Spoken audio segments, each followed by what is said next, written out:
हम लोगों को जो है वो एक्सक्रीटरी सिस्टम शुरू करना है। असल में आप लोगों का जो है वो ये आप लोगों को मालूम है जैसा कि टीचर ट्रेनिंग प्रोग्राम है आपका, ठीक है नहीं। जैसा बीएड होता है फिज़िकल एजुकेशन की टीचर ट्रेनिंग कोर्स को बीपीएड कहते हैं, ठीक है।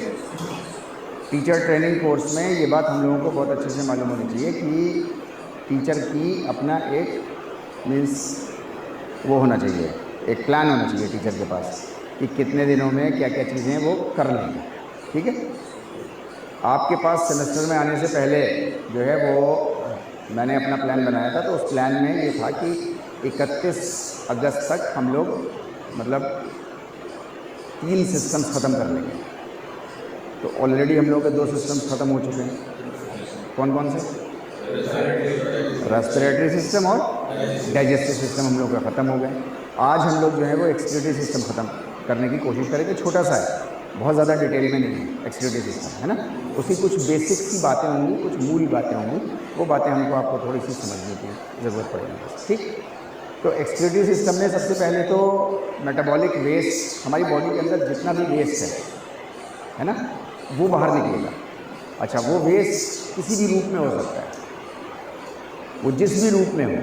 एक्स्ट्रा पानी है तो एक्स्ट्रा पानी निकलेगा, एक्स्ट्रा खाना है तो एक्स्ट्रा खाना निकलेगी, एक्स्ट्रा हवा है तो एक्स्ट्रा हवा निकलेगी, कोई और जहरीला पदार्थ है तो उसके भी निकलने का कहीं से कुछ सिस्टम होगा। तो मीन्स एक्स्ट्रा कोई भी चीज़ या बॉडी के अंदर जो अनयूज्ड रह गई, प्रयोग में नहीं है, इस्तेमाल में नहीं आ पाई है किसी भी वजह से, राइट, तो उसको बॉडी में जमा नहीं रहने देनी। अगर जमा रहेगा तो आपके सिस्टम्स के अंदर जो है वो कुछ ना कुछ भी प्रॉब्लम क्रिएट करेगा। ये ऐसे ही है जैसे जो है वो इंजन में आप, फॉर एग्जांपल पुराना एग्जांपल ले रहा हूँ, जैसे आप कोयला डालो तो उस कोयले के अंदर अपनी एनर्जी है, तो वो कोयला जब अंदर जाएगा उसमें, राइट, इंजन के अंदर, तो वो अपनी एनर्जी छोड़ेगा, राइट। एनर्जी जब वो छोड़ेगा, कोई केमिकल रिएक्शन होगा तो उसके साथ साथ वो कुछ वेस्ट प्रोडक्ट भी छोड़ेगा, जिसको हम लोग राख बोलते हैं, उसको हम राख बोलते हैं। हमारे यहाँ के जो हैं जो मीन्स वेस्ट प्रोडक्ट होंगे उनका नाम पसीना होगा, मलमूत्र होगा, कुछ और होगा, उल्टी होगा, ऐसे ही होगा ना, राइट। अगर वो राख इंजन के अंदर ही रह जाए तो इंजन के पिस्टन्स जो हैं वो मतलब फिर वो इंजन जैसा काम करना चाहिए था वैसा काम नहीं करेगा, और फिर उसके बाद धीरे धीरे धीरे धीरे उसकी एफिशिएंसी इस हाल तक कम हो जाएगी कि वो बिल्कुल हॉल्ट पोजीशन पे एक जगह जम के खड़ा हो जाएगा, फिर ना आगे होगा ना पीछे होगा। The same is true with our body. Body जिस पर्पज़ के लिए बनी है वो पर्पज़ फिर उसका मकसद नहीं हल होगा, और वो भी जाम होकर के एक जगह, जिसको हम बीमार पड़ जाना कहते हैं, ठीक है। तो एक्सक्रीटरी सिस्टम का काम है बेसिकली आपकी बॉडी के अंदर किसी भी तरीके का वेस्ट, राइट। यहाँ पर मैंने एक वेस्ट लिखा है मेटाबॉलिक, राइट। इसके अलावा एक और वेस्ट भी होता है जिसको हम बोलते हैं थर्मल। थर्मल कहते हैं हीट को, हीट ये भी वेस्ट है। एक अप्रोप्रिएट अमाउंट की हीट हमको और आपको चाहिए, एक लेवल की हीट चाहिए। उससे ज़्यादा की हीट हो जाए अगर बॉडी के अंदर तो सिस्टम खराब हो जाएगी। अगर उससे कम की हो जाए, ठंडी पड़ जाए बॉडी, तो भी खराब हो जाएगी। ऐसे ही है ना, राइट। इससे ज़्यादा की हीट हो गई जितने की ज़रूरत है, अगर उससे ज़्यादा की हीट हो गई तो उसको हम बुखार कहते हैं, राइट। जितने की ज़रूरत है उससे कम हो गई और बिल्कुल इंसान ठंडा पड़ गया तो उसको हम मरण अवस्था कहते हैं कि अब मर गया। ऐसे ही है ना, राइट। तो अभी यहाँ पर मैंने मेटाबॉलिक लिखा है, लेकिन आप लोग जब स्लाइड मिले तो आप लोग साथ में जो है वो इसके थर्मल भी लिख लीजिएगा, metabolic and thermal waste. Excretory system के हमारे पास जो है वो कई सारे वो हैं, पहले इसको लिख लीजिए, मेटाबॉलिक एंड थर्मल वेस्ट, ये इंपॉर्टेंट है। मुझे ऐड करके लाना चाहिए था, मैं जल्दी जल्दी में ला नहीं पाया उसको। बहरहाल तो हमारे पास जो है वो मूलतः ये 4 हमारे पास सिस्टम्स हैं जिनसे जो है वो हमारा एक्सक्रीटरी सिस्टम काम करता है। मेटाबॉलिक या थर्मल वेस्ट जो है वो निकालेगा। एक तो हमारी स्किन है, हमारे लंग्स हैं, हमारा लीवर है और हमारी किडनीज हैं, ठीक है नहीं। एक्सक्रीटरी सिस्टम में in the field of physical education आमतौर से छोटी मीन्स थोड़ी सी गलती हो जाती है। हमारे सीनियर से ये गलती हुई है, जिन्होंने मतलब मेरे जो सीनियर जो फिजिकल एजुकेटर्स थे मुझसे पहले, गलती ये है कि उन्होंने जो है वो ना तो स्किन को उन्होंने एक्सक्रीटरी सिस्टम में लिया, जबकि स्किन जो है वो एक बहुत बड़ा मतलब बल्कि आपकी बॉडी का लार्जेस्ट ऑर्गन है। लार्जेस्ट ऑर्गन है ना आपकी बॉडी का, लार्जेस्ट ऑर्गन है। सबसे ज़्यादा एक्सक्रीटरी सिस्टम की हैसियत से यही काम करता है, लेकिन इसके बावजूद जो है वो हमने इसको स्किन को अपने उसमें नहीं रखा in the field of physical education. हम भी बहुत ज़्यादा डिटेल में नहीं पढ़ेंगे स्किन को, लेकिन हमें मालूम होना चाहिए कि एक्सक्रीटरी सिस्टम में स्किन भी आती है।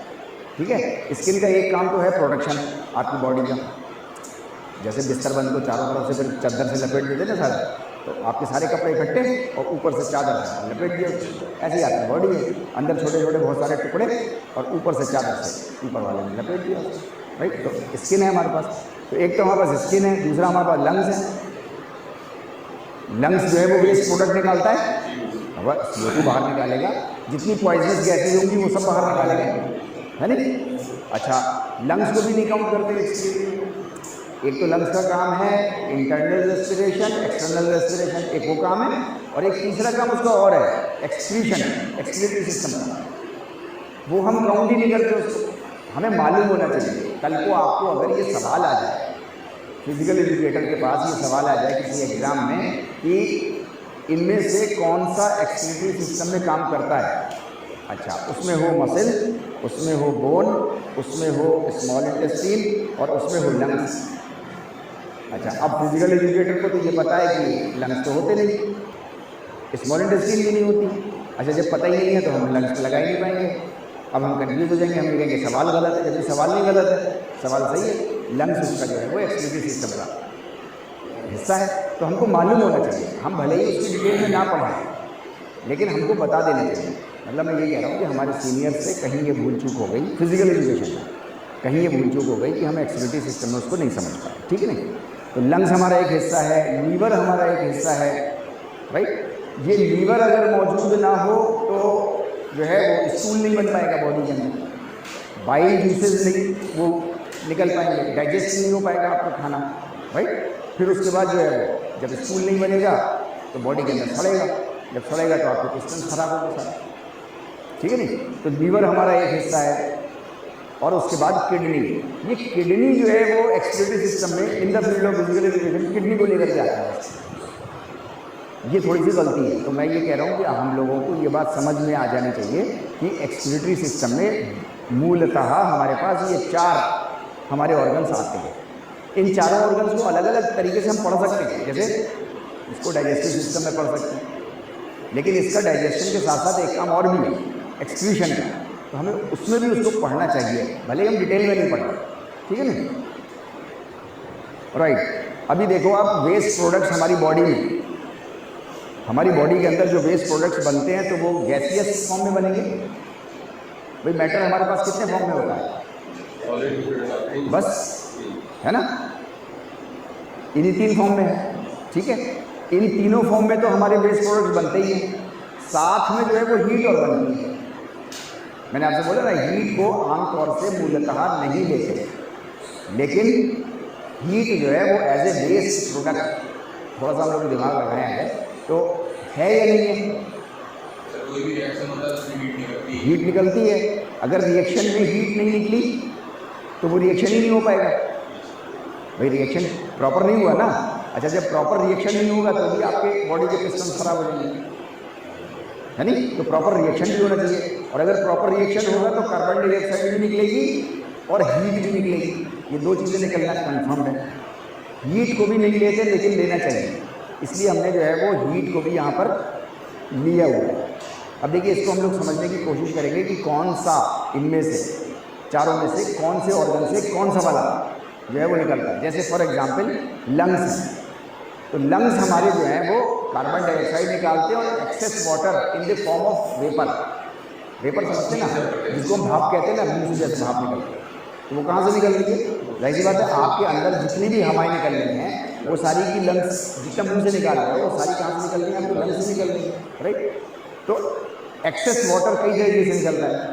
मूलतः वो किडनी से निकलता है, पेशाब के जरिए से निकलता है, लेकिन स्टूल से भी निकलता है, पसीने से भी निकलता है, इसी तरीके से भाप बन के लंग्स के जरिए से भी निकलता है।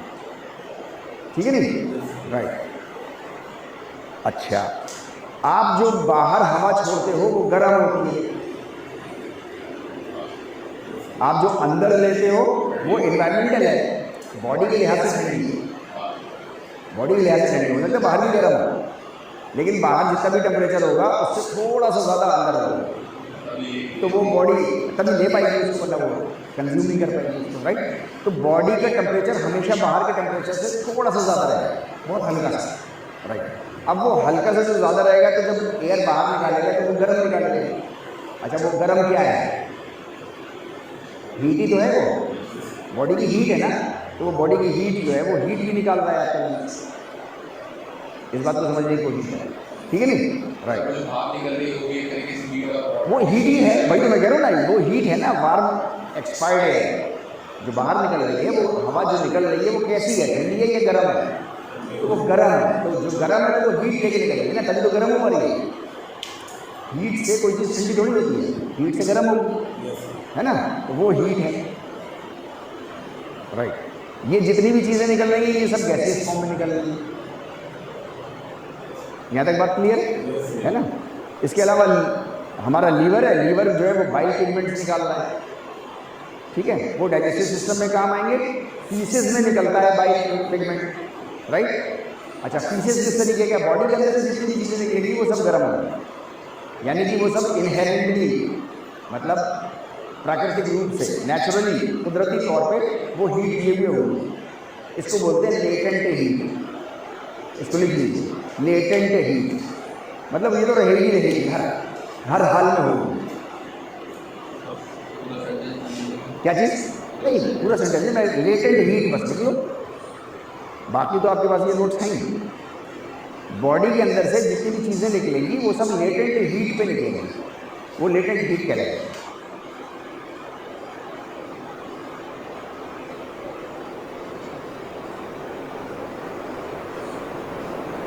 ठीक है भाई, राइट, ओके। लीवर जो बाइल पिगमेंट्स निकाल रहा है वो फीसेस के जरिए से निकाल रहा है, वो सॉलिड है, यानी स्टूल है ना वो, तो वो सॉलिड है हमारा। इसी तरीके से हमारी स्किन जो है वो यूरिया, एक्सेस वाटर और एक्सेस सॉल्ट, पसीना कभी चाट के देगी तो नमकीन होता है, हाँ, जब ज़्यादा वाइट हो जाता है तो वो सॉल्ट्स होते हैं जो जमे रह जाते हैं, पानी तो उड़ गया उसका, सॉल्ट जो है वो स्किन पे जमे रहेगा, जिसकी वजह से वाइट से धब्बे से पड़ जाता है, राइट। ये भी जो निकलता है ये स्वेट होता है, ये भी गर्म होता है। जैसे ही ये इन्वायरमेंट के टेम्परेचर पे आता है वैसे ही वो ठंडा हो जाता है, इसलिए हमें लगता है कि जैसे ठंडा है। हीट अंदर बनी थी, आपने कोई फिजिकल एक्टिविटी करी, उससे हीट बनी, उससे एक्सेस वाटर वेपर में बना और ये हमारे पोर्स से बाहर निकल आया, राइट। जिस वक्त निकलेगा तो बॉडी के अंदर से कोई भी चीज़ निकलेगी वो गर्म होगी, इन्वायरमेंट में आकर के वो टेम्परेचर उसके हिसाब से अपना एडजस्ट कर लेंगे। ये पसीना जो है क्योंकि बहुत कम अमाउंट में होता है नहीं, इसलिए ये फ़ौरन जैसे ही कॉन्टेक्ट में आएगा वैसे ही ठंडा हो जाएगा। जैसे पेशाब है, पेशाब ज़्यादा क्वान्टिटी में निकल रहा है तो वो जैसे ही निकल रहा है वैसे ही ठंडा होगा, वो थोड़ी देर के बाद होगा। आप उसको रख लो, रख करके उसको 5 मिनट 10 मिनट तब वो इन्वायरमेंटल टेम्परेचर पे आएगा। लेकिन इसकी बाहर लोड ज़्यादा है, बाहर का प्रेशर ज़्यादा है और इधर जो है जो पसीना निकला है वो बहुत छोटा सा, जिसकी वजह से वो जैसे ही कॉन्टेक्ट में आया वैसे ही ठंडा होगा, इसलिए हमें लग रहा है वो ठंडा है, राइट। तो ये हीट निकाल रहा है, ये लिक्विड की फॉर्म में निकाल रहा है। किडनीज भी हमारा वही काम कर रही है जो इसके काम कर रही है, ठीक। नहीं, वो भी एक्सेस में कर रहा है, देखो excess water, excess salt, excess salt, हाँ, एग्जैक्ट। नहीं बेटे, उनका प्रोसेस उनका सेम है, लेकिन उनके काम करने का ढंग बिल्कुल अलग है। किडनीज जो है वो आपके सोते पे भी निकालेगी एक्स्ट्रा वाटर। आप सो रहे होंगे, आप अभी बैठे, आप अभी 1 लीटर पानी पी लीजिए, आधे घंटे के बाद किडनी आपको जो है वो पसीना नहीं आएगा, चाहे आप एसी में बैठे, चाहे आप कश्मीर के सबसे ऊपर वाले हिस्से में, सबसे सियाचिन वाले ठंडे इलाके में चले हैं, पेशाब वहाँ भी होगा। अच्छा, एक्सेस वाटर वो निकलना चाहिए ना बॉडी के अंदर से, नहीं तो क्रिस्टल खराब हो जाएगी। एक्स्ट्रा सॉल्ट जो है वो बॉडी के अंदर से निकलना चाहिए, नहीं तो हमारी मशीन भी खराब हो जाएगी। बिना किसी रगड़ के बॉडी के अंदर कोई रगड़ नहीं पैदा हो रही, और तब भी हमको एक्सेस वाटर निकालना है, एक्सेस सॉल्ट निकालने हैं, यूरिया निकालना है बिना किसी रगड़ के, तो हमारी किडनी काम कर रही है। यहाँ तक बात समझा पा रहा हूँ ना? अच्छा, अगर रगड़ के साथ निकला, रगड़ के साथ मतलब कोई मूवमेंट किया आपने, अभी मैं ऐसे 100 बार करूँ, अभी थोड़ा सा पसीना झलक जाएगा, तो एक्सेस वाटर, एक्सेस सॉल्ट जब रगड़ के साथ पैदा होगा तो वो आपके स्किन के द्वारा निकलेगा, ठीक है नहीं? तो है दोनों का सेम कंपोजिशन, लेकिन दोनों का नेचर ऑफ एक्टिविटी बिल्कुल डिफरेंट है। आप कुछ कह रहे थे? क्या चीज़? आपका जब वाटर आपके उसमें आएगा ना, कुछ आपके अंदर जो है वो नाइट्रोजनस प्रोडक्ट्स होते हैं जिनका ब्रेकडाउन होता है, राइट? तो वो नाइट्रोजन के वेस्ट भी आपकी बॉडी में एक्यूमुलेट हो जाते हैं। अच्छा, वो वाटर के साथ रहते हैं, तो वाटर जहाँ से भी निकलेगा वहाँ से यूरिया निकलेगा, वहाँ से नाइट्रोजनस बाई प्रोडक्ट्स वो निकलेंगे, राइट? तो वो देखो यहाँ से वाटर निकलेगा तो यहाँ से भी निकलेगा यूरिया का पार्ट, यहाँ से वाटर निकलेगा एक्सेस वाटर तो स्किन से भी निकलेगा, ठीक है नहीं? तो वो नाइट्रोजनस बाई प्रोडक्ट्स हैं, वो हमारे वेस्ट प्रोडक्ट्स। यूरिन कैसा होगा? वार्म होगा।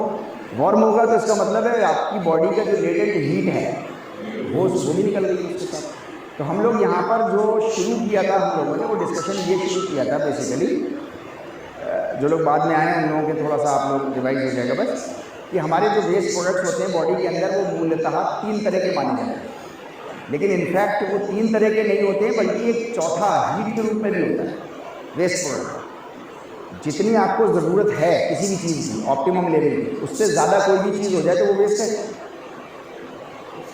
राइट और रॉन्ग? अच्छा, बाय डेफिनेशन टेक्निकली हीट जो है वो जितनी आपको एक पर्टिकुलर टाइप का एक हीट है, वो टेम्परेचर आपको चाहिए 97 degree Celsius, 98 point something degree Celsius, इसकी हीट तो चाहिए आपको। इससे ज़्यादा हो जाए तो वो वेस्ट है आपकी बॉडी की, वो आपके सारे ऑर्गन्स को डिस्टर्ब करेगा, इंटरनल सारा बैलेंस खराब कर देगा, नसें फाड़ देगा, बहुत से केमिकल रिएक्शन नहीं होने देगा, ऐसे ही है ना? इसलिए कहते हैं ना 103 के ऊपर तो बुखार जाने नहीं चाहिए किसी हाल में, और 104 के बाद तो क्रिटिकल ही है मसला। तो वो एक्स्ट्रा हीट जो है वो वेस्ट प्रोडक्ट है आपकी बॉडी में। हीट को आमतौर से एक्सक्रीटरी सिस्टम में नहीं रखते, हम लोग ये डिटेल में डिस्कशन कर चुके हैं। तो हीट जो है वो is also one of the components of excretory system, और हीट जो है वो इन सारे उसमें जो है वो जितने भी हमारे पार्ट्स हैं जिनके ज़रिए से हमारा एक्सक्रीटरी सिस्टम काम करता है, इनके ज़रिए से हीट भी निकलती है। बॉडी के अंदर से जितनी भी चीज़ें निकलेंगी वो सब गर्म टेम्परेचर से निकलेंगी, यानी कि जो लेटेंट हीट है बॉडी की, जो भी एक्स्ट्रा हो रही है, जितनी हीट आपकी केमिकल रिएक्शन के लिए ज़रूरी है, नॉर्मल फंक्शनिंग के लिए ज़रूरी है, उतनी हीट तो इस्तेमाल हो ही जाएगी बॉडी के अंदर। अब कुछ एक्स्ट्रा भी बचेगी, जो एक्स्ट्रा बचेगी वो इन चारों ऑर्गन्स के ज़रिए से बाहर आएगी, जो कि प्रोडक्ट को गर्म बनाए, ठीक है नहीं? ये हम लोग डिस्कशन कर रहे हैं ना। अब हम लोग किडनी पे जो है वो थोड़ा सा ज़्यादा जोर देंगे, क्योंकि हम लोग ऑलरेडी लंग्स के बारे में बात कर चुके, ऑलरेडी डाइजेस्टिव सिस्टम में हम फीसेस के बारे में बात ऑलरेडी कर चुके, राइट? तो हम लोग उन चीज़ों को नहीं लेंगे, हम डायरेक्ट जो है वो किडनी पे ज़्यादा जोर देंगे, ठीक है? किडनी के बारे में हम लोगों ने कम वो करेंगे। किडनी का प्लेसमेंट जो है वो आपका डायफ्राम के नीचे और पेट के पीछे वाला हिस्सा, है नी? और वर्टिब्रल कॉलम से लगी हुई, राइट? अभी ये जो किडनी आपको दिखाई दे रही है, इसके ऊपर आकर के ऐसे ये पूरा पेट इसको ढक लेगा, ठीक है नहीं? तो ये और ये मसल जो है वो हमारी डायफ्राम, ये सी वाली जो मसल दिखाई दे रही, ये सब हमारी रिब्स हैं। तो आप इसको वैसे ही पढ़ सकते हैं, मीन्स अपने उसके लिए आसानी के लिए ये स्लाइड आपके पास पहुंची जाएगी, राइट? तो किडनी का हमारे पास ये प्लेसमेंट है, दोनों किडनी के ऊपर ऐसे जैसे टोपी लगी हुई होती है, राइट? हाँ, ये दोनों नहीं, ये तो डायफ्राम है, ये मसल तो डायफ्राम है, ये मसल डायफ्राम है। ये जो येलो पार्ट आपको दिखाई दे रहा है, ये किडनी है, एक ये किडनी है, एक ये किडनी है। इनके ऊपर एक ये पार्ट है और एक किडनी के ऊपर ये पार्ट है। ये ग्लैंड्स हैं, adrenal glands, adrenal glands, right. हाँ, तो ये एड्रीनल ग्लैंड जो है वो किडनी के ऊपर रहते हैं, ठीक है नहीं, राइट। तो हमारे पास जो है वो ये किडनी का ये प्लेसमेंट है स्टमक से पीछे, हमारी वर्टिब्रल कॉलम से लगा हुआ, राइट, और डायफ्राम के नीचे। ये तीन चीज़ें आपको स्पेसिफिकली अगर प्लेसमेंट आपको पूछा जाए या बताना हो आपको, तो तीन चीज़ें आपको जो है वो बेसिकली बतानी पड़ेगी। पेट के पीछे, स्पाइन से लगी हुई दोनों तरफ, राइट, और डायफ्राम मसल, ये डायफ्राम मसल है, डायफ्राम के नीचे। तो कहाँ पे है, ये तीन चीज़ें आपको जो है वो बतानी, राइट। किडनी जो है वो हमारी, वो सबसे ज़्यादा ब्लड फ्लो रिसीव करती है। पूरी बॉडी का 25% ब्लड फ्लो जो है वो यहाँ से होकर के गुजरेगा, किडनी से होकर के गुजरेगा, सबसे ज़्यादा, किसी भी ऑर्गन से ज़्यादा। क्यों? वजह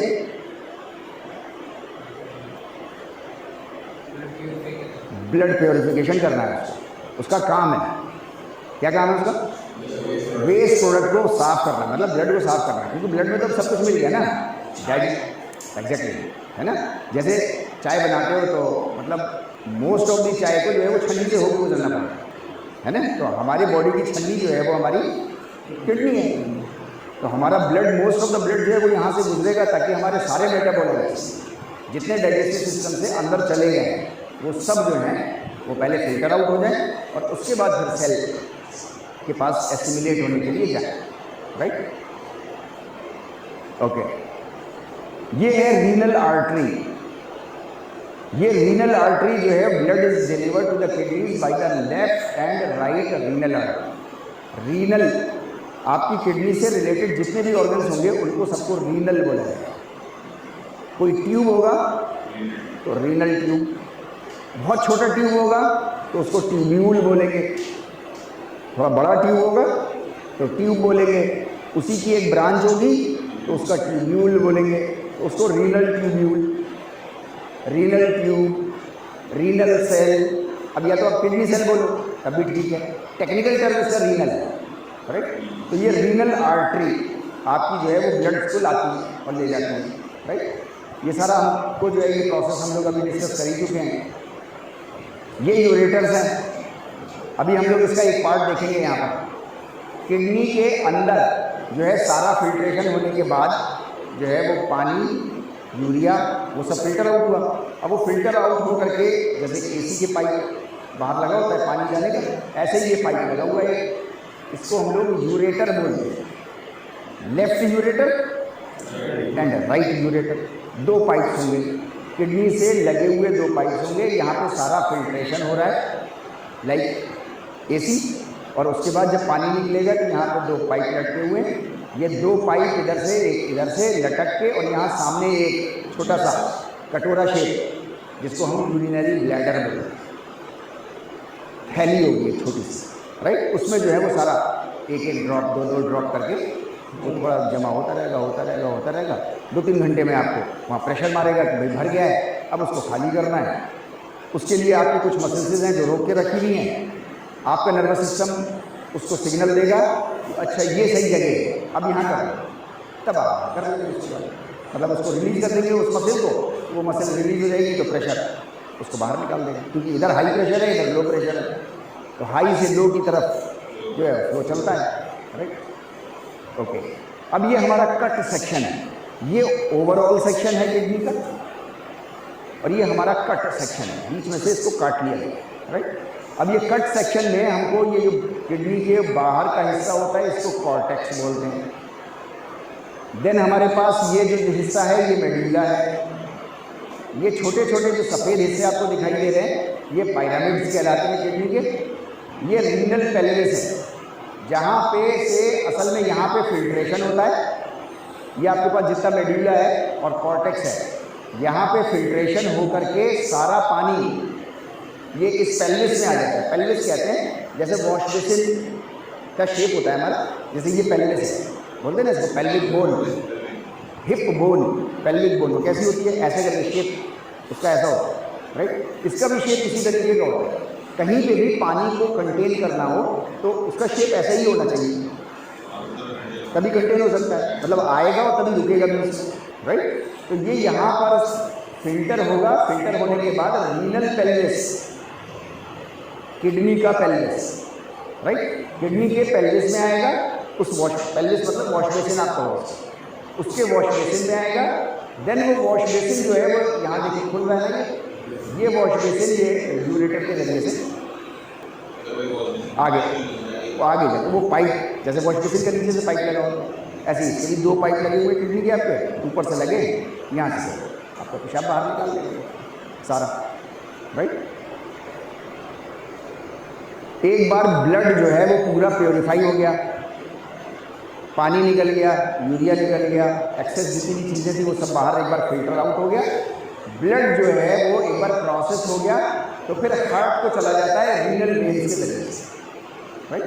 हमारी ये रीनल वेन्स है, ये सी बात, ये रीनल वेन्स हैं, ये रीनल वेन्स हार्ट को जो है वो ब्लड ले लेंगी, क्योंकि अब वो प्योरीफाइड हो गया ब्लड।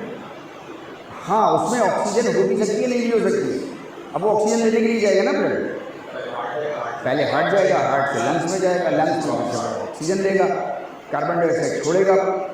यहाँ पे इतना केमिकल रिएक्शन हुआ है ना सारा, तो जाहिर सी बात है, तो कार्बन डाइऑक्साइड तो बहुत बनी होगी, तो वो कार्बन डाइऑक्साइड लेके अब उसको जाना है, तो वो जाएगा, वो हार्ट के पास जाएगा, हार्ट उसको भेजेगा लंग्स में, लंग्स में जाकर के जो है वो CO2 बाहर निकलेगी और O2 अंदर आएगी, और फिर उसके बाद वो वापस हार्ट में आएगा, और फिर एक पूरा प्रोसेस है वो सर्कुलेटरी सिस्टम में हम लोग डिटेल में उसको जो है वो समझने की कोशिश करेंगे। तो मैं अभी आपसे बहुत मोटे तौर पे हम लोगों ने यहाँ समझने की कोशिश की है कि किडनी हमारी किस तरीके से काम करती है, ठीक है नहीं, राइट। ये अंदर का उसका और फाइन स्ट्रक्चर है, ये पेल्विस है। अब इसको क्या बोले, पेल्विस बोले तो चलेगा या रीनल पेल्विस बोले तब चलेगा, रीनल पेल्विस बोलिएगा तब चलेगा, वो इसलिए क्योंकि एनाटॉमी में पेल्विस हिप बोन को कहते हैं, इस बात का ख्याल रखिएगा। अगर आप एक्सक्रीटरी सिस्टम में पेल्विस बोल देंगे तो उसका मतलब हिप बोन होगा, और मतलब ये होगा कि हिप बोन के अंदर हमारा यूरिनरी ब्लैडर भी होता है, मतलब पढ़ने वाला ऐसे पढ़ेंगे, आप में से जो लोग टेक्निकल होंगे वो उसको ऐसे समझेंगे, उस सेंस में पेल्विस, जिस सेंस में बच्चे ने लिखा रीनल लिखना भूल गया, उस सेंस में नहीं पढ़ेगा फिर, और कहीं ना कहीं थोड़ी सी ऊपर नीचे बात हो जाएगी, ठीक है नहीं। तो हमको जब किडनी के उसकी बात करनी है पेल्विस की, तो हमेशा रीनल पेल्विस बात करनी है। जब भी हमें ट्यूब्स की बात करनी हो तो renal tubes, if those tubes are related with the kidneys then we must call it by adding renal word, renal word लगाइए तब उसको बोलिए, राइट। ये हमारे नेफ्रॉन्स हैं। नेफ्रॉन जो है वो फंक्शनल सेल होता है हमारी किडनी का, सेल, किडनी के सेल को नेफ्रॉन बोलते हैं। अलग अलग ऑर्गन्स के सेल्स अलग अलग होंगे, राइट। किडनी के सेल को जो है वो नेफ्रॉन बोलते हैं। यहाँ सारा काम होगा, जितना भी काम होगा, पेशाब बनेगा, जो भी बनेगा, फिल्ट्रेशन होगा, वो सब यहाँ होगा, यहाँ का पार्ट है इस हिस्से का। यहाँ तक बात क्लियर है बिल्कुल। ये नेफ्रॉन है, फंक्शनल सेल है, 10 लाख से 12.5 लाख नेफ्रॉन्स एक किडनी के अंदर होते हैं, 10 लाख से 12.5। मैंने ये इसलिए लिख दिया यहाँ पर क्योंकि एक उसमें सवाल आया था कि कितने नेफ्रॉन्स होते हैं, कितने नेफ्रॉन्स होते हैं एक किडनी के अंदर, कितने नेफ्रॉन्स होते हैं, तो 10 लाख से 12.5 लाख नेफ्रॉन्स होते हैं। वो नेफ्रॉन्स के अंदर सारा फिल्ट्रेशन होगा, जितना भी प्रोसेसिंग होगी, वेस्ट प्रोडक्ट की, वो सब यहीं पे होगा, राइट। इसलिए मैंने मुनासिब समझा कि आपको ये स्ट्रक्चर दिखाना भी ज़रूरी है। तो वो हमारा पार्ट जो था वो किडनी का पार्ट हमारा यहाँ तक का पार्ट था। यहाँ तक कोई क्वेश्चन हो आप लोगों को तो बताइए, नहीं तो हम लोग स्किम करके इसको ख़त्म करेंगे। एक्सक्रीटरी सिस्टम बहुत छोटा सा है, ज़्यादा डिटेल नहीं है। स्किन के बारे में हमारा ये जो है वो लार्जेस्ट ऑर्गन है हमारी बॉडी का, राइट। सेकंड लार्जेस्ट ऑर्गन बताइए क्या है? स्मॉल इंटेस्टाइन, ओके, और मुश्किल है आप लोग वहाँ तक पहुँच पाएँ, लेकिन फिर भी क्योंकि आमतौर से वो नाम आता नहीं है, इसलिए मैं कह रहा हूँ, मतलब इसमें आपकी गलती नहीं है, नाम ही नहीं आता है आमतौर से, लेकिन बहरहाल हमें मालूम होना चाहिए जी। वेन्स आर्टरीज नहीं, वेन्स आर्टरीज हमारी इस मायने में तो सबसे बड़ी हो सकती है कि वो एक आर्टरी होती है, फिर उसकी हज़ारों ब्रांचेज होती हैं। उसकी कोई ब्रांच, जैसे लार्जेस्ट ऑर्गन है स्किन आपका, इसकी कोई ब्रांच ही नहीं है, ये तो सर से लेके पैर के नीचे तक सब एक ही सिंगल चीज़ है ये। न्यूरॉन्स के छोटे छोटे टुकड़े तो हैं, माइक्रोस्कोपिक सेल है। आप बहुत सारे न्यूरॉन्स मिला दो एक अलग मसला है, लेकिन एक न्यूरॉन तो अपने आप में एक ही है ना। Alimentary canal, right, okay. Skin के अंदर वो आगे चल के हम लोग तो उसमें आएगा, स्केलेटल सिस्टम में हम लेकर के आएंगे। स्किन के अंदर और ऑर्गन से ऊपर, स्किन के अंदर मसल्स हैं, स्किन के अंदर अभी हमारी आर्टरीज हैं, वेन्स हैं, बहुत सारे हिस्से हैं, राइट। लेकिन सारे बॉडी के किसी भी ऑर्गन से ऊपर एक और पतली लेयर होती है, उस पतली लेयर के ऊपर फिर स्किन होती है, राइट। उसको जो है वो फैसिया बोलते हैं, FAS, अभी लिख लीजिए, FASCIA, fascia.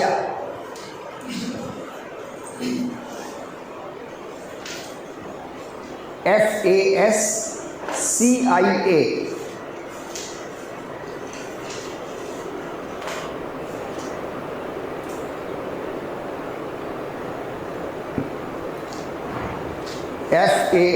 FASCIA, second largest organ of the body.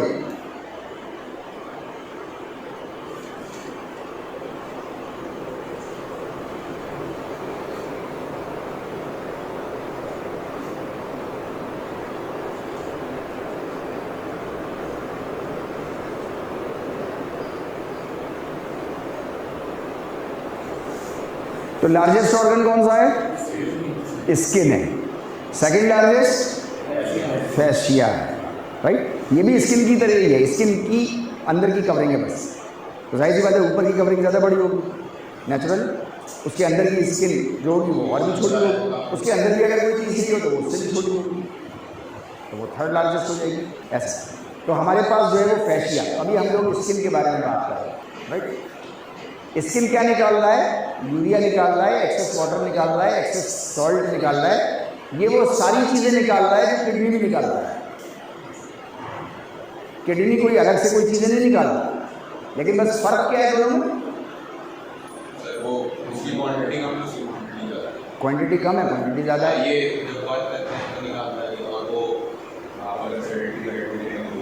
बैठे रहें, सोते रहें, है नी, बाहर का टेम्परेचर कैसा भी हो, चाहे माइनस में चल रहा हो, बाहर का टेम्परेचर -10 हो, है नी, किडनी तब भी काम करेगी नहीं। स्किन आपकी प्रोटेक्शन के लिए तो काम करेगी, हीट को प्रिजर्व करने के लिए तो काम करेगी, लेकिन फिर एक्सक्रीटरी सिस्टम की हैसियत से काम नहीं करेगी, क्योंकि वहाँ कोई काम ही नहीं हो रहा, काम ही नहीं कर पाएगी ना वो, तो उसका फंक्शन खत्म हो जाएगा, राइट। लेकिन किडनी ऐसी है जो कि आपको वही सारी चीज़ें, आपके इससे मतलब नहीं है कि बाहर का टेम्परेचर कैसा है, आपका टेम्परेचर कैसा है, आपको बुखार है नहीं है, आपको कैंसर हुआ है टीबी हुआ है, ऊपर वाला ना करे, लेकिन अगर कोई भी बीमारी है, इससे कोई मतलब ही नहीं किडनी, उसको सेंस हुआ कि एक्स्ट्रा कुछ आ गया वाटर में, तो वो बाहर फंक्शनिंग शुरू करेगी और वो उसको फिल्टर आउट करके वो निकालेगी, दवाओं को फिल्टर आउट करेगी। बहुत सारे पेन किलर्स को खाना इसीलिए जो है वो आमतौर से जो सेंसिबल डॉक्टर्स होते हैं वो आपको पेन किलर्स या अच्छे जो स्पोर्ट्स पर्सन होते हैं उनको पेन किलर से थोड़ा दूर रखते हैं, है ना, क्योंकि पेन किलर जो है वो फिल्टर आउट होंगे। अच्छा, फिल्टर आउट होंगे ब्लड के जरिए से, वो किडनी में जाएंगे, किडनी का वो वाला हिस्सा जहाँ पर नेफ्रॉन देखा था हमने, वो बहुत ही सेंसिटिव होता है, तो जो आपके खाने का केमिकल होता है उसको तो वो झेलता है, इसीलिए बना है, लेकिन आपकी जो सिंथेटिक दवाएं होती हैं उनका जो केमिकल होता है उसके लिए नहीं बना, उसके ऊपर लोड बहुत पड़ जाता है, जिसकी वजह से किडनी के अगर आप कंटिन्यूअसली ज़रा सा भी दर्द हो तो फौरन आपने दवा खा ली, ज़रा सा स्प्रेड हुआ तो आपने पेन किलर खा लिया।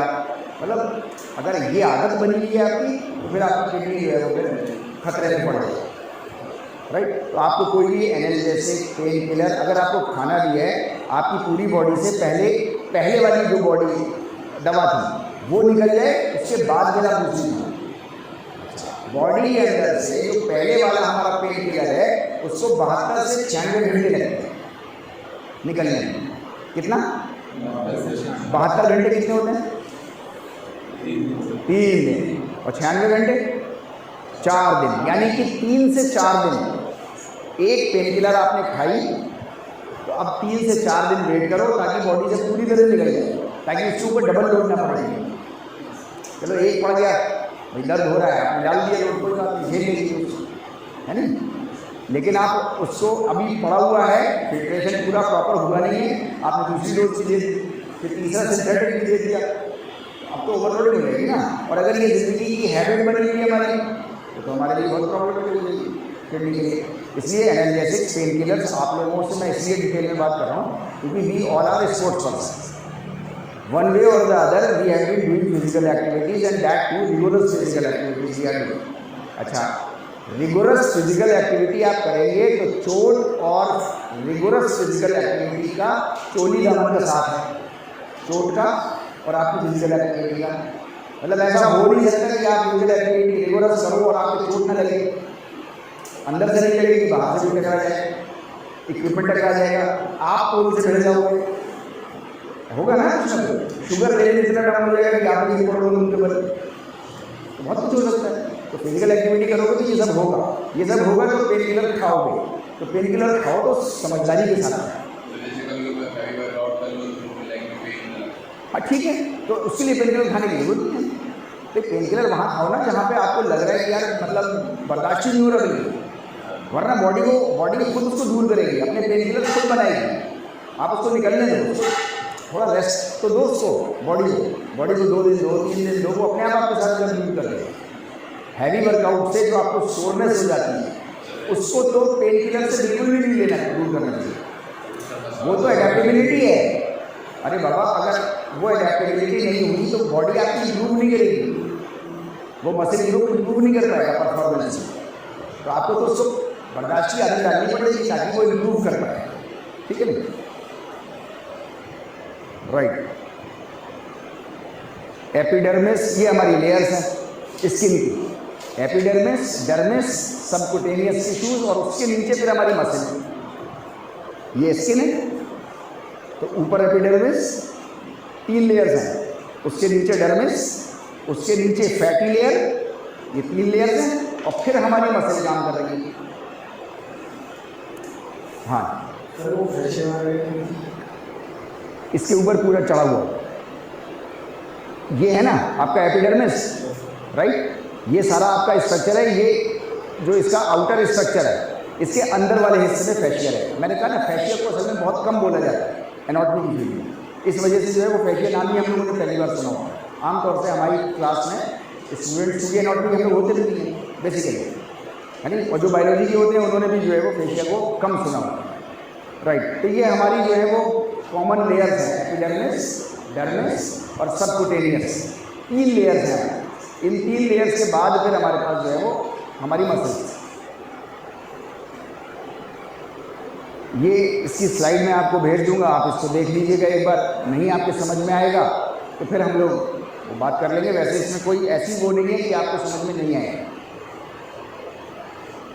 राइट। थोड़ा सा पीछे कर लेते हैं, राइट। ये हमारा एपिडर्मिस की लेयर है, जहाँ से हमारे बाल, छेद, पानी, जहाँ सफ़ेद सफ़ेद वो सॉल्ट एक्स्ट्रा वो सब निकलता है हमारा, वो हमारा जो है वो एपिडर्मिस का ऊपर का हिस्सा है, राइट। और ये एपिडर्मिस हमारा जो है वो रिलेटिवली वाटरप्रूफ है। अब उसकी कैरेक्टरिस्टिक्स यहाँ पे लिखी हुई है। आपके इंटरनल ऑर्गन्स को सारे बैक्टीरिया, वायरस, पैरासाइट्स, धूल, लक्कड़, इन सब चीज़ों से आपकी स्किन ही बचा के रखती है। वो सारी कैरेक्टरिस्टिक्स जो हैं वो आपको दी है। एपिडर्मिस वो है जो आपको दिख रही है, राइट। आपको देखो यहाँ पे लिखा हुआ है पिगमेंट मेलानिन। आपकी स्किन का कलर कैसा है ये मेलानिन पे डिपेंड करता है। मेलानिन जिनका डार्क कलर का होगा उनकी स्किन डार्क कलर की, ठीक है नहीं। मेलानिन जितना वाइट की तरफ चलेगा, जितना कम मेलानिन होगा उतना वाइट कलर होगा। इसीलिए आप देखिए वाइट वाले जो लोग होते हैं उनको जो है वो आपने देखा होगा सन बाथिंग करते हुए, जो वाइट कलर के लोग हैं। हिंदुस्तान में भी समंदर हैं लेकिन आमतौर से हमारे प्रैक्टिस नहीं है। क्यों? क्योंकि ऑलरेडी मेलानिन हमारे पास है, उनके पास मेलानिन नहीं है। अच्छा, मेलानिन जो है वो आपको मीन्स बहुत सारे केमिकल है जो आपको कैंसर से भी बचाता है। मेलानिन के अपने कई सारे फंक्शन हैं, उनमें एक फंक्शन है उसको कैंसर से भी बचाता है। उनके पास जो है वो मतलब कम है, उनको लेना है तो वो कैसे उसको बढ़ाते हैं? तो वो सन बाथिंग के ज़रिए से कम कपड़ा पहने और सन बात करें, चाहे वो सी शोर के किनारे करें, चाहे वो अपनी छत के ऊपर जाके करें, कहीं करें, तो उनको ज़्यादा की ज़रूरत पड़ती है। हम लोगों को हिंदुस्तानियों को कम की ज़रूरत पड़ती है, राइट। देन हमारे पास ये डर्मिस का हिस्सा है। डर्मिस में हमारे जो है वो स्वेट ग्लैंड्स वगैरह होते हैं। ये स्वेट ग्लैंड है जहाँ से हमारा स्वेट पैदा होता है, राइट, हमारा पसीना जो है। देन ये सबकुटेनियस हमारी लेयर है, नर्व वाली है। इसकी ये कुछ कैरेक्टरिस्टिक्स होंगी, आप इसको देख लीजिएगा, राइट। ये सबकुटेनियस की है नी, बॉडी को हीट और कोल्ड से बचा के रखती है। आपका फैट जो है इंसुलेशन आपका है ना, इंसुलेटरी लेयर है। आ जाइए अंदर, आ जाइए आप लोग, राइट। देन हमारे पास ये मसल वाला हिस्सा है। तो ये डिटेल्ड स्ट्रक्चर है हमारी ओवरऑल स्किन का, ठीक है ना, राइट। इसके बाद हम लोगों का जो है वो स्केलेटल सिस्टम शुरू होगा। हम लोग स्केलेटल सिस्टम पे बात करेंगे। आप लोगों का जिन लोगों का मिस हो गई है ये क्लास, आई डोंट नो क्यों मिस हो गई है, शायद कोई गलतफहमी हो गई आप लोगों को जिसकी वजह से मिस हो गई है। इस क्लास की रिकॉर्डिंग आप लोग देख लीजिएगा। पूरे एक्सक्रीटरी सिस्टम हम लोगों ने एक क्लास में समझने की कोशिश की है। छोटा सा सिस्टम है, ज़्यादा बड़ा सिस्टम नहीं है। नोट्स अवेलेबल हो जाएंगे, लेक्चर आपको मिल जाएगा, ठीक। Thank you very much. किसकी क्लास है अभी? मेराज सर की। देख करके आइएगा तो मेराज सर आएगा, फिर मैं आपको एक ज़रा थोड़ा सा इंटरेस्टिंग एक एक्सपेरिमेंट बताऊँ, देखिए।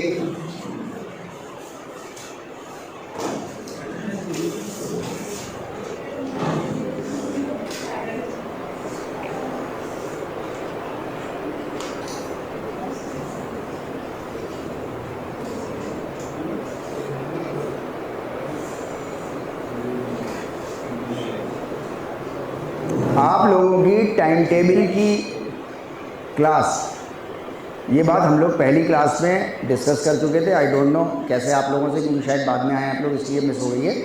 टाइम टेबल की जो भी क्लास होगी वो उसी टाइम पे होगी। उसको आपको व्हाट्सएप पे मैं डालूँ चाहे नहीं डालूँ, वो तो टाइम टेबल की क्लास है, वो तो शेड्यूल पहले से अनाउंस है। तो अनाउंसमेंट का मतलब ही नहीं है ना उसका, दोबारा हो जाए अनाउंसमेंट बहुत अच्छा है, अगर नहीं हो तब भी क्लास तो होगी।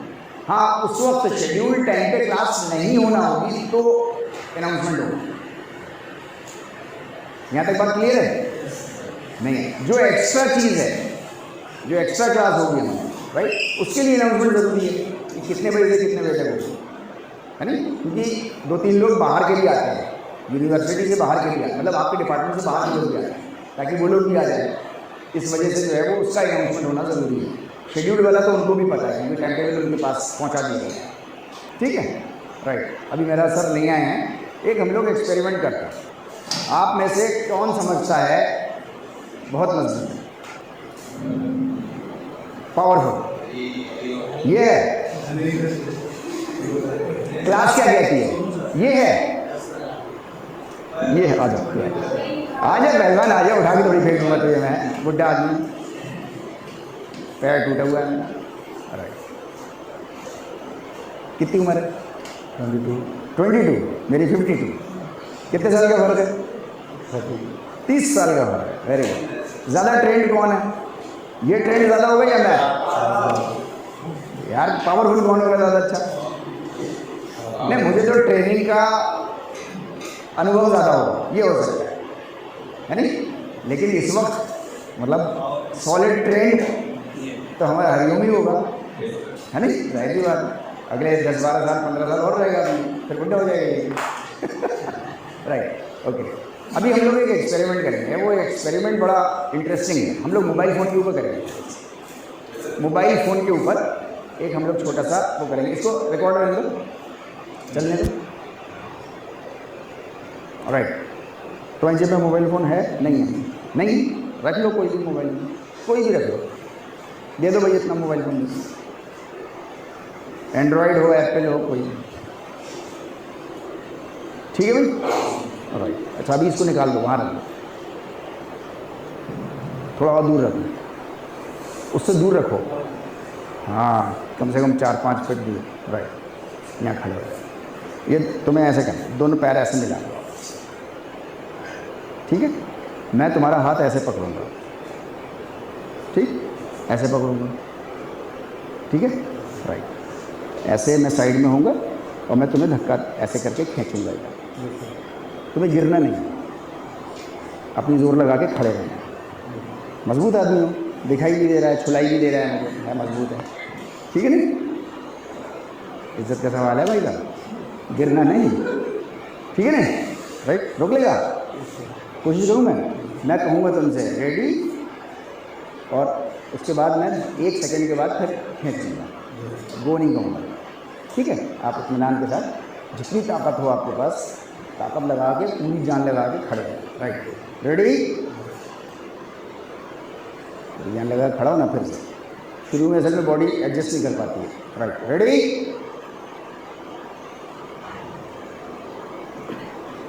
मुझे खींचना इसको मुश्किल हो रहा है नहीं, थोड़ा सा हल्का सा हिला पा रहा हूँ, एक बार और करते हैं, इसके बाद आप लोग भी आगे कोई भी कर सकता है, मजबूत रहेंगे। राइट, रेडी,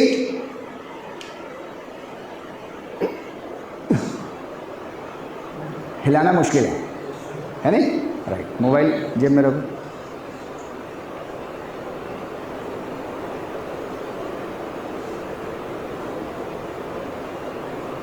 ठीक, ओके, पकड़ो पकड़ो पकड़ो, ऐसे ही रहो, हाँ पैर मिलाओ। राइट, फिर से कराएंगे यही एक्सपेरिमेंट सेम। राइट, रेडी, भाई साहब मेरे ऊपर गिर जाएगा क्या, मैं बर्दाश्त नहीं कर पाऊंगा, फिर से रहो, फिर से रहो, आ जाइए आ जाइए आ जाइए। इतनी इंपॉर्टेंट क्लास आप लोगों ने सबने मिस कर दी, बैठ जाइए जल्दी से, बिना पैसे का तमाशा हो रहा है, पसंद आए तो बाद में पैसे देना। हम अगर टेंस खड़ा है अभी तो पता नहीं कब धक्का लग गया। चलो ओके, रेडी, मतलब मैं अपनी 1/4 लगा रहा हूँ, शायद ये पूरी लगा रहा है नहीं, पूरी लगा रहा है, थोड़ी सी कम लगा ले तो वो भी लगा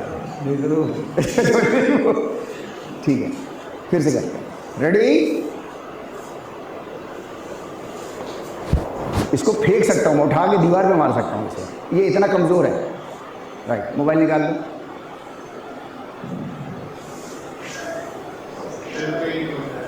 राइट, रेडी, अब ये वही लग रहा है, मैं सर दम भी नहीं लगा रहा, और ये दम भी नहीं लगा रहा, तब ये हाल है।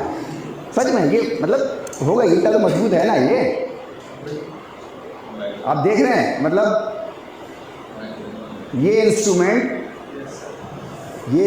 आपकी बॉडी के साथ कर क्या रहा है, आपकी बॉडी की स्ट्रेंथ और बैलेंस को ये खराब किए दे रहा है। अमेजिंग, मतलब किसी के ऊपर भी कर लो, आप में से कोई मजबूत हो तो वो भी आ जाए, आओ, फोन मारा गया, लो लो लो लो, आ जाओ, ये तो मजबूत बच्चा है, ये भी है ना, और हाइट भी अच्छी है इसकी। आपको पैर मिला के, पैर मिला लो, राइट, आपके हाथ में ऐसे पकड़ूंगा, मैं बोलूँगा रेडी, और मैं आपको धक्का दूंगा, अपनी तरफ खींचूंगा, आपको जो है वो पूरी ताकत से जड़वत खड़े रहे, बस आपको गिरना नहीं, ठीक है नहीं। आप अपना कंसंट्रेट करना, मैं अपना काम करूंगा, आप अपना काम करो, रिजल्ट देखते हैं क्या होगा। रेडी,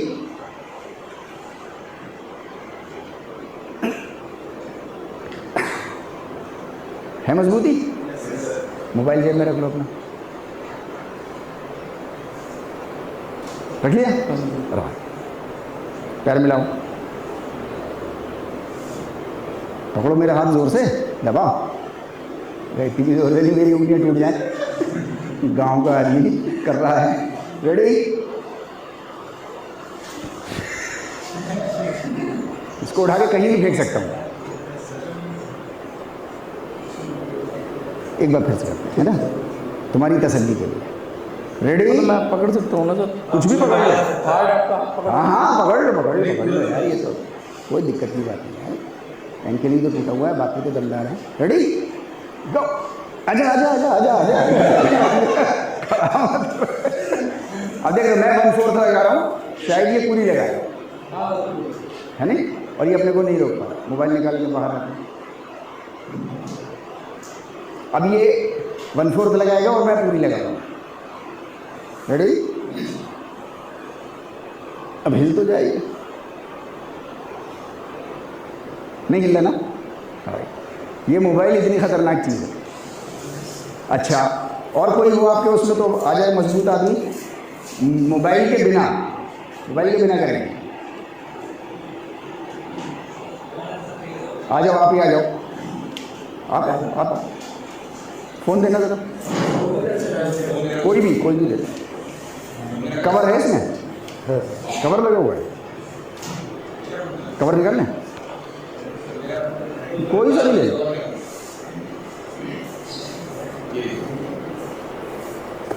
आओ, अबे इसमें पेन थी, कहाँ है? ये उठाओ यार, ये पेन, इसको दे दो।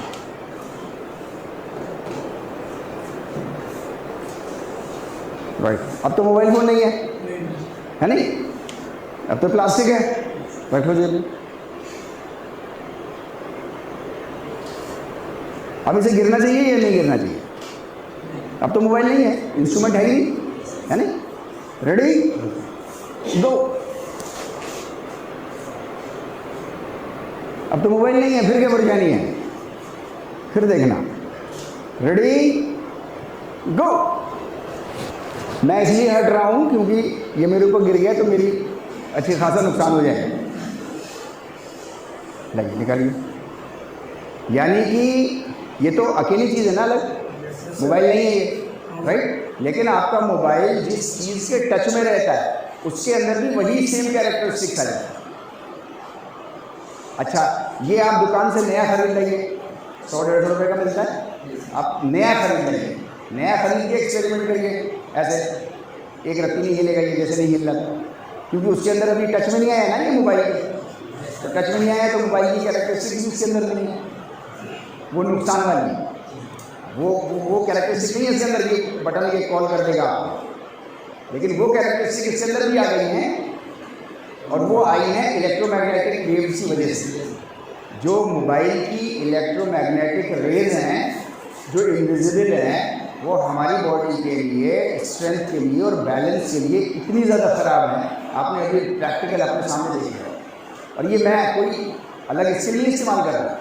आप में से कोई भी किसी के ऊपर कर सकता है और कभी भी कर सकता है। आप अपने हॉस्टल में किसी के ऊपर, लड़के लड़कियाँ आपस में, हाँ एक मिनिमम स्ट्रेंथ चाहिए।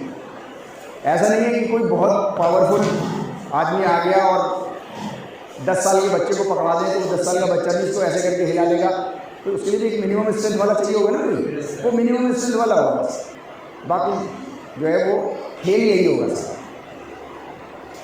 अब इसका सोल्यूशन क्या है? इसका सोल्यूशन ये है कि हमेशा आप देखिए, मोबाइल तो आपको अपने साथ रखना है।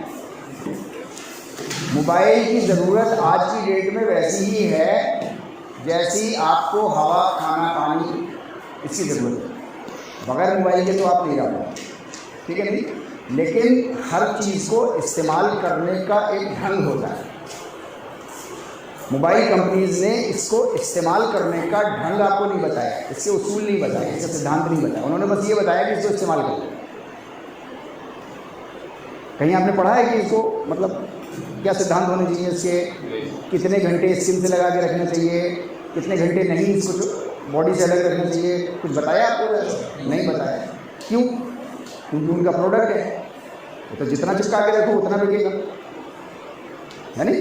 वो अपना नुकसान क्यों करेंगे, इसलिए उन्होंने आपको नहीं बताया। लेकिन मैं ये मतलब आप प्रैक्टिकल किसी के ऊपर भी कर दो, इवन WHO भी नहीं बोल रही इससे। अच्छा है नुकसान की, इसको 12 से 16 घंटे आपको अपनी बॉडी से 3 फीट दूर रखना है। अच्छा मैनेजमेंट, किसी भी चीज़ का मैनेजमेंट किया जा सकता है। जैसे अभी हम लोग बात कर रहे थे पेन किलर की, तो पेन किलर को मैनेज किया जा सकता है। भाई आप उसको मैनेज नहीं करोगे, अगर उसका मैनेजमेंट आपका ख़राब होगा तो नुकसान करेगी पेन किलर, नहीं करेगी। इसी तरीके से आपका चाहे कितना ही पौष्टिक आहार हो, अगर आप उसको मैनेज नहीं करोगे तो वो नुकसान करेगी, है नहीं। The same is true with this gadget, this mobile phone.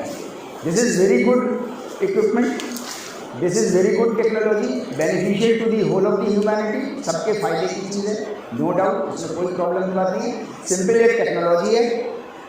ये टेक्नोलॉजी, कोई भी टेक्नोलॉजी आप अच्छे के लिए भी इस्तेमाल कर सकते हो और बुरे के लिए भी इस्तेमाल कर सकते हो। उसको इस्तेमाल करने के लिए आपकी नीयत क्या है, उस पर मैटर करता है।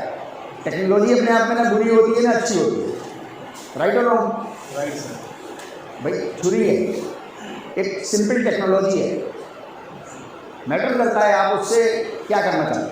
सुई है, सिंपलेस्ट टेक्नोलॉजी है नहीं, आप उससे क्या करना चाहते हो, उसका अच्छा भी काम हो सकता है, उसका बुरा काम भी हो सकता है, तो उससे इंजर्ड भी कर सकते हैं ना हम लोग।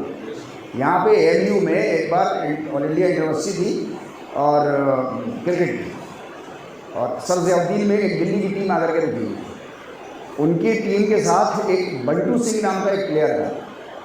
अच्छा फाइनल मैच होना था या सेमीफाइनल था ANU के साथ, शायद सेमीफाइनल।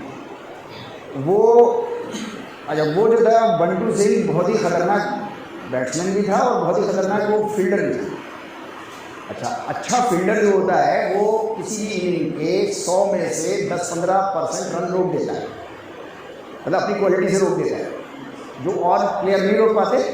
10 से 15%, यानी कि एक नंबर से तो हार जाते हैं, राइट। वो 10 से 15 रन आपके रोके हुए प्लस 40 रन बना रहा है, तो हर इनिंग में 55-60 रन बना रहा है ना वो, राइट। अच्छा उसके नाम सेमीफाइनल तक आते आते शायद 2 या 3 सेंचुरी थी और 1 हाफ सेंचुरी थी। ANU की हालत हमारी आपकी से बड़ी ख़राब थी कि बंटू सिंह को कैसे कंट्रोल किया जाए। उसके लिए बड़ा एक मतलब बहुत ही ख़राब था, लेकिन बड़ा अच्छा था उस वक्त। अच्छा हो गया था हमारे लिए, लेकिन बहुत ख़राब था, नहीं होना चाहिए। करा गया उसके लिए कि बंटू सिंह को यहाँ सर ज़ियाउद्दीन हॉल है के बराबर एथलेटिक ग्राउंड भी मैच था, दूसरे दिन सुबह उसको बुलाया, उसको बिठाया एक पलंग पे, उस पर चादर बिछी हुई थी, लेकिन नीचे जो थी उसको कीलें लगी हुई, कीलें बिछा दी थी बहुत सारी, और उसको बिठा दिया। सारे बम्बू उसके जो हैं वो अंदर, बहुत बुरा काम किया, लेकिन वो अगले दिन मैच नहीं खेल पाया। तो मतलब अब वो सुई, वो कील तो टेक्नोलॉजी है, आप बताओ आपको इस्तेमाल कैसे करना है उसे, अच्छाई में करना है या बुराई में करना है। हालांकि ANU ने बुराई में कर लिया, उसको नहीं करना चाहिए था, राइट। खेलते खेल के लड़के कोई हो सकता है ना अगले मैच में नहीं खेल पाता। ये स्टैटिस्टिक्स भी कहती है जो प्लेयर लगातार 4 इनिंग से लगातार अच्छा चल रहा है, ज़रूरी नहीं है ना, बहुत बहुत ब्राइट चांसेस है कि वो 5वें में नहीं खेलेगा। ऐसे ही है ना, किसी भी स्पोर्ट्स परफॉर्मेंस को देख लो, चाहे बास्केटबॉल में देख लो, किसी में भी देख लो, है नहीं। तो मैं आपसे ये कह रहा हूँ कि टेक्नोलॉजी होती है, इसी तरीके से ये mobile phone is one of the technologies. आप इसको अच्छे अपने अच्छाई के लिए भी इस्तेमाल कर सकते हैं और बुराई के लिए भी इस्तेमाल कर सकते हैं। आपको सारे फायदे इससे मिल सकते हैं अगर आप इसको 12 से 16 घंटे अपने से दूर रखिए। 6 से 8 घंटे तो आपके सोते पे दूर रहना चाहिए, भेज सकता है आराम से। अब दिन भर के 10 घंटे बचे आप, अगर 6 घंटे आप सोते हैं तो 10 घंटे का मामला हो, 7 से 10 घंटे का मामला, उतने में आपको बाहर रखना है, उसको थोड़ा सा दूर रखना है अपने से 3 से 4 फीट, आपकी बॉडी के टच में ना जाए।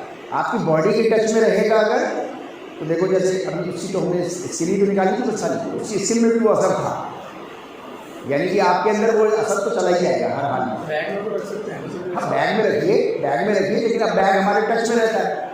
थोड़ा सा मैं ये कह रहा हूँ कि आप 24 घंटे में इवेल्युएट करिए कि आप कैसे इसको दूर रख सकते हैं और काम भी हो जाए आपका।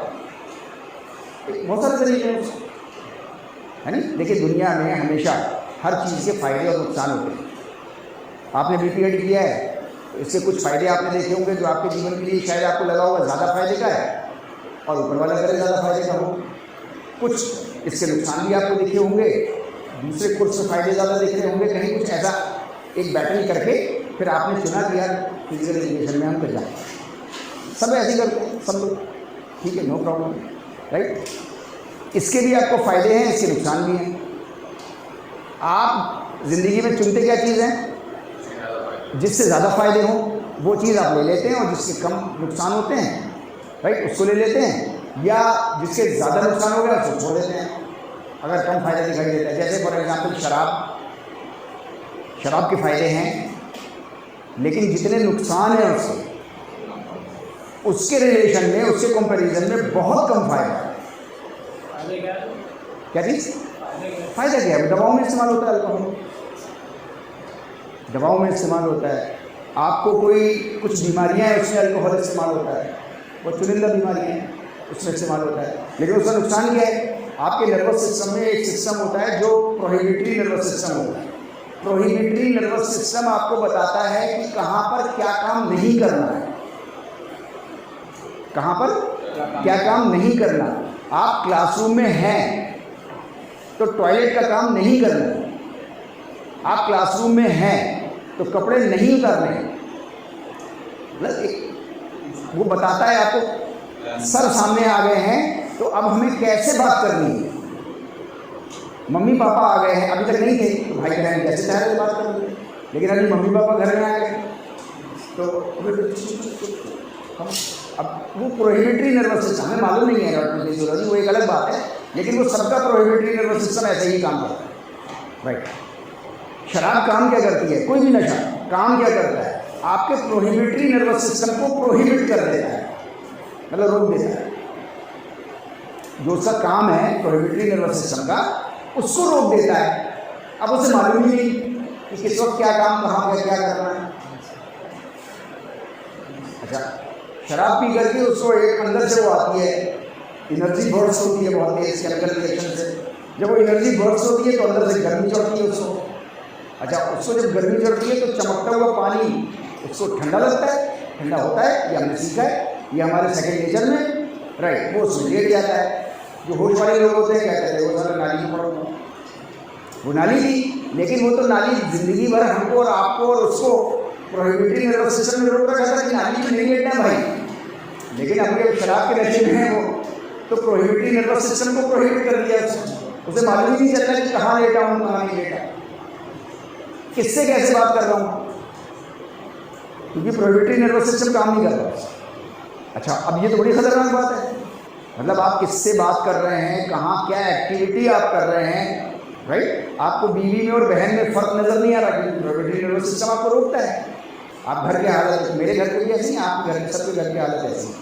मेरी बहन बैठी है चाहे किसी भी हालत में बैठी हो, है नहीं, कोई मजाल है मेरे या किसी के भी भाई के दिमाग में कोई बात गुजर जाए, गलत सवाल ही पैदा नहीं होता, चाहे कैसे भी देखे बहन भी अपने भाइयों को, पिताजी को कैसे भी हालत में देख ले, कभी कोई गलत मतलब आ ही नहीं सकती या आ जाएगी, सवाल पैदा नहीं होता। लेकिन ये रोक कौन रहा है आपके उसको, उस आइडिया को प्रोहिबिटरी नर्वस सिस्टम रोक रहा है। अब आप आ गए नशे की हालत, और वो प्रोहिबिटरी नर्वस सिस्टम हो गया बंद। अब ऊपर वाला ना करें, कंडीशन में दे रहा हूँ आपको, है ना। बहन वैसे ही है जैसे भाई भाई के सामने रहती है, जैसे भी है, जैसे मेरी बहन रहती है, आपकी बहन सबकी बहन ऐसी रहती है। अच्छा, अब उसका प्रोहिबिटरी नर्वस सिस्टम हो गया बंद। अब आप मुझे बताओ वो बहन को अटैक कर देगा या नहीं कर देगा? अच्छा, अब फ़ायदा ज़्यादा है या नुकसान ज़्यादा है?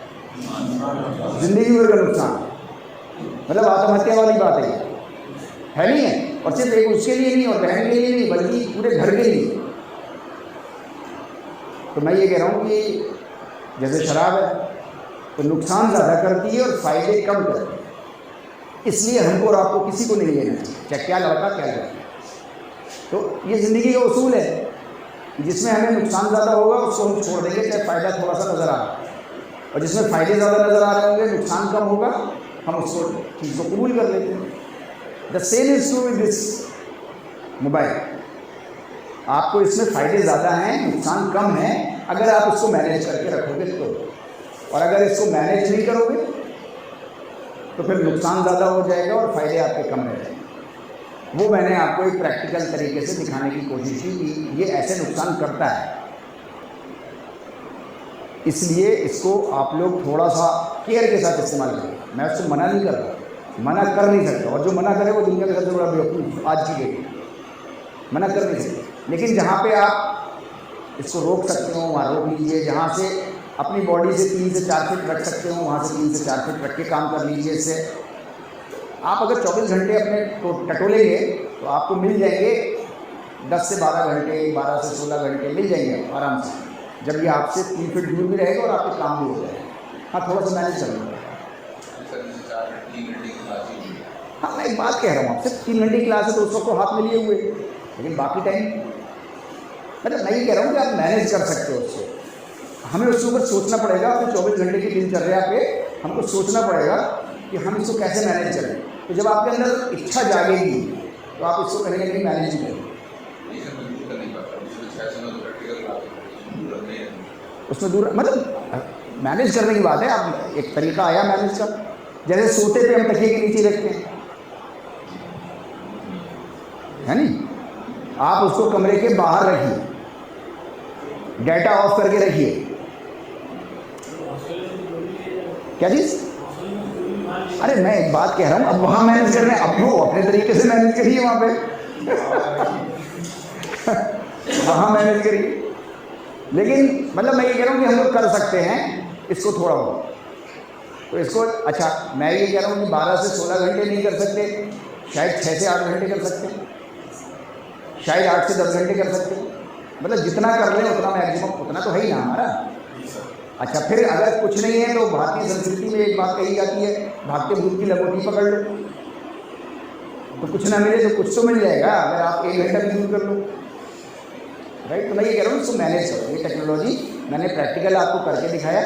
इसकी खराबी आपके बैलेंस के ऊपर खास करके। अच्छा, बैलेंस मेन चीज़ है। आप बहुत स्ट्रेंथ वाले हो और बैलेंस खराब हो, आप मुझे बताओ क्या परफॉर्मेंस है? स्पीड बहुत तेज हो, एंडोरेंस बहुत अच्छी हो, बैलेंस खराब हुआ। मेन अटैक इसका बैलेंस है। इसीलिए मैंने आपके पैर बंद करवा के, क्योंकि अब बैलेंस का मसला है नहीं, और थोड़ा सा पावर का मसला है। तो पावर और बैलेंस दोनों को ये ख़त्म करेगा। मतलब ऐसा तो है नहीं इन 2 बच्चे जो आए थे, इन 2 बच्चों का कोई एक मसल या टेंडन या कोई एक हड्डी कम हो गई, जो इनकी ताकत कम खत्म हो गई। मतलब मैं 1/4 लगा रहा हूँ, अगर मैं आधी लगाता हूँ तो शायद वो दीवार पर टकरा जाएंगे, है नहीं? अब मेरे पास पूरी ताकत है, मैं जैसे चाहूँ ना चाहूँ, सिर्फ उस इक्विपमेंट की प्रेजेंस में, और वो प्रेजेंस हटी, फिर ये अपने स्वरूप में आ गया। तो मैं ये कह रहा हूँ इसलिए थोड़ा सा इसको आप लोग मैनेज करिए, क्योंकि आप लोग अभी जवान बच्चे हैं, आप लोग इसको मैनेज कर सकते हैं। इसको मैनेज करिए, और लाइफ आपके सामने एक लंबी पड़ी हुई है, राइट? और बड़े बड़े काम आप लोगों को करने, तो इसके लिए मैनेजमेंट इसका बहुत ज़रूरी है। क्योंकि ये बहुत घातक हमारी सेहत के लिए है, तो बहुत घातक, right? Thank you very much. क्या चीज़? हाँ हाँ, मैंने इसकी स्टडी करी थी, तो ये 24 से 48 घंटे रहता है। 24 से 48 घंटे। आप लोगों में से कुछ लोगों ने MM हॉल का पीछे का हिस्सा देखा है? एक गेट है जहाँ से बच्चे कूद के आते जाते हैं। मैंने ये स्टडी जो है वो कूद के करवाई। यहाँ का एक टॉप एथलीट था हमारा, मतलब बहुत ही अच्छा था। उसको मैंने बोला कि मोबाइल के साथ कूदना है, जब कूद जाना उधर MM हॉल के अंदर, तो कहना यस। वो MM की अलामा है, MM जो भी है, जो सड़क पे नीचे कूदते हैं। हाँ ठीक, हाँ जाने वाली क्या उधर से कूद जाएगा तो मैं स्टॉप वॉच रोक दूंगा, है नहीं? फिर बिना उसके कूदना, तो फिर उसको वो कर लेंगे, राइट? स्कोर जो आएगा वो बड़ा अमेजिंग है। मतलब वो एक स्टेप है, जिन लोगों ने देखा है वो जानते हैं उसको, दीवार को, वो दीवार पे जंप करके उसे पकड़ना होता है, एक पैर रखना होता है, चढ़ना होता है और नीचे कूदना होता है। अच्छा, वो भी स्ट्रेंथ, कोऑर्डिनेटिव एबिलिटीज़ और बैलेंस, यही तो काम है बस उसका, राइट? जब वो ऐसे करके कूदा तो 37 सेकंड में कूदा, कितने में? 37 मोबाइल के साथ 37 और वैसे कितने में कूदा? 14 सेकंड। ये चढ़ा और हो गया खत्म। जवान बच्चा कितनी देर लगनी है जवान बच्चे को यार?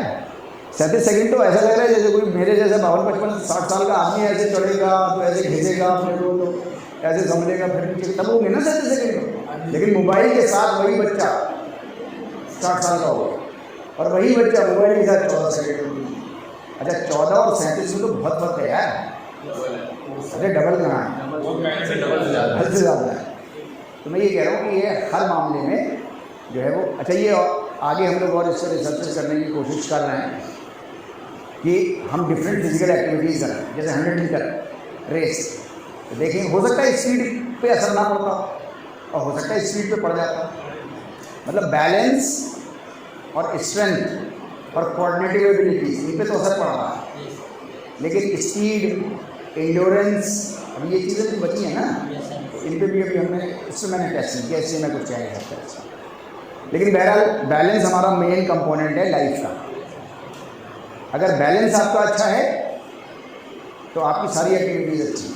अगर बैलेंस अच्छा है तो नॉर्मल सा भी कोई कपड़ा पहने होगे तो वो भी अच्छा लगेगा।